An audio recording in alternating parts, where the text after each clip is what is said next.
Students आज हम बात करेंगे स्टैक के एप्लीकेशंस जो है इनफिक्स, प्रीफिक्स और पोस्टफिक्स के बारे में। One of the application of the stack is to evaluate the expression. We can represent expression following 3 types. तो स्टैक का एक एप्लीकेशन ऐसा है कि एक्सप्रेशन को इवेलुएट करने में यूज होता है। तो इनफिक्स, प्रीफिक्स और पोस्टफिक्स क्या है उसके बारे में हम थोड़ी बात करेंगे। तो इनफिक्स ऐसा एक्सप्रेशन है जिसमें हम दो ऑपरेंड है तो ऑपरेंड के बीच में ऑपरेशन लिखते हैं तो उसको हम इनफिक्स कहते हैं। जैसे कि a plus B, a into B, ऐसे बीच में जो ऑपरेशन हम दो ऑपरेंड के बीच में ऐसे ऑपरेशन लिखते हैं उसको हम इनफिक्स कहते हैं। और प्रीफिक्स जो होता है जैसे कि a प्लस बी जो जिसके हम आगे ऑपरेशन लिखते हैं उसको हम प्रीफिक्स कहते हैं। और पोस्टफिक्स पीछे हुआ जो दो ऑपरेंड के पीछे हम ऑपरेशन लिखते हैं उसको हम पोस्टफिक्स कहते हैं। तो इसका हम थोड़ी डिफिनेशन से अच्छे से बात करेंगे, ठीक है। तो स्टूडेंट्स इधर जो इनफिक्स एक्सप्रेशन है इसमें लिखा हुआ है it is an ordinary mathematical notation of expression where operator is written in between the operands. Operand के बीच में जो ऑपरेटर को लिख के यूज़ करते हैं उस नोटेशन को हम इनफिक्स नोटेशन कहते हैं। जैसे कि एग्जाम्पल में देख सकते हैं a plus B, here plus is an operator and a and b are called operands. तो इनफिक्स नोटेशन एक्सप्रेशन ऐसा नोटेशन है जिसमें दो ऑपरेंड के बीच में एक ऑपरेटर को यूज़ करके एक्सप्रेशन को एक्सप्रेस किया जाता है तो उसको हम इनफिक्स एक्सप्रेशन कहते हैं।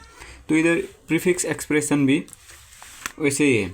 देखो सिर्फ प्रीफिक्स में क्या होता है तो दो ऑपरेंड है तो उसके आगे में हम ऑपरेटर को यूज़ करते हैं। In prefix expression the operator precedes the two operands that is the operator is written before the operands. तो ऑपरेटर जो है वो ऑपरेंड के आगे बिफोर हम लिख देते हैं। It is also called Polish notation. तो स्टूडेंट्स कभी कभी एग्ज़ाम में पोलिश नोटेशन क्या होता है बोल के भी क्वेश्चन आ सकता है। तो आपको कुछ कंफ्यूज नहीं होना है, प्रीफिक्स और पोलिश नोटेशन सेम ही है, ठीक है। एग्जाम्पल में आप देख सकते हैं आगे एक ऑपरेटर यूज़ किया है, दो ऑपरेंड है तो ऐसे प्रीफिक्स एक्सप्रेशन एक्सप्रेस किया जाता है। और तीसरा है postfix notation. Postfix notation the operator are written after the operand so it is called postfix notation. जो दो ऑपरेंड है उसके पीछे ऑपरेटर को यूज़ किया जाता है उसको कहते हैं पोस्टफिक्स नोटेशन। तो इसको हम पोस्ट मीन आफ्टर भी कह सकते हैं। तो स्टूडेंट्स कंफ्यूज नहीं होना है। अगर एग्ज़ाम में post fix mean after notation बोल दिया तो आपको पोस्ट फिक्स नोटेशन है आपको समझ जाना है। In this notation the operator follows the two operands, ठीक है। ऑपरेटर जो है दो ऑपरेंड को फॉलो करता है। जैसे कि a b है उसके बाद में a ऑपरेटर यूज़ हो गया। तो हम इधर थोड़ा एग्जांपल लेंगे। जैसे कि a प्लस b हो गया तो इसका पोस्ट फिक्स क्या होगा? पोस्ट मतलब बाद में, तो a b और प्लस होगा, ठीक है। और प्रीफिक्स होगा तो आगे। तो आपको कंफ्यूज नहीं होना है। जैसे कि अगर हमने थोड़ा कॉम्प्लेक्स ले लिया a b और उसमें हम c को मल्टीप्लाई कर देंगे, ठीक है। तो पोस्ट फिक्स मतलब बाद में, ठीक है।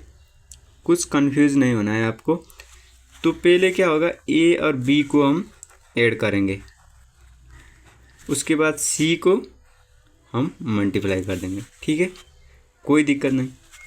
और इधर क्या होगा पहले हम क्या करेंगे a b को हम प्लस करेंगे, ठीक है। उसके बाद हम क्या करेंगे c को हम मल्टीप्लाई कर देंगे, ठीक है, कुछ कन्फ्यूज़न नहीं। और थोड़ा हार्ड लीजिए। अगर a प्लस बी माइनस सी हो गया तो क्या होगा पहले हम a और b को प्लस करेंगे बाद में c को माइनस कर देंगे। अगर इसमें क्या करेंगे a और b को हम पहले प्लस करेंगे और सी को माइनस कर देंगे, कुछ दिक्कत नहीं। और एक लेते, ये लास्ट एग्जांपल है। ए और बी को हम मल्टीप्लाई कर देंगे किससे, सी माइनस डी से। तो हम पहले क्या करेंगे, ए और बी को हम प्लस करेंगे, ठीक है, और सी और डी को हम क्या करेंगे, माइनस करेंगे, ठीक है। ये दो, उसके बाद ये दो ऑपरेंड के बाद ये ऑपरेटर लिखने का, ठीक है। ये दो ऑपरेंड के बाद ये ऑपरेटर, लास्ट में क्या करना है, बाद में इसको हम मल्टीप्लाई करना है। कोई दिक्कत नहीं, अभी तक सब कुछ समझ में आ रहा होगा आपको। कोई भी डाउट है तो आप कमेंट सेक्शन में बता दीजिए। और इधर देखो, ए और बी को पहले क्या करना है, हमको प्लस करना है, तो आगे लिख दीजिए, प्रीफिक्स मतलब आगे, ठीक है। और उसके बाद क्या करना है, सी और डी को क्या करना है, हमको माइनस करना है, तो आगे लिख दिए, माइनस करना है तो आगे लिख दिए, बाद में क्या करना है, उसको मल्टीप्लाई कर। तो ये एग्जाम्पल से भी आप सब कुछ क्लियर हो गया होगा। अगर कोई भी डाउट है तो कमेंट सेक्शन में बता दीजिए। तो बाय बाय स्टूडेंट्स।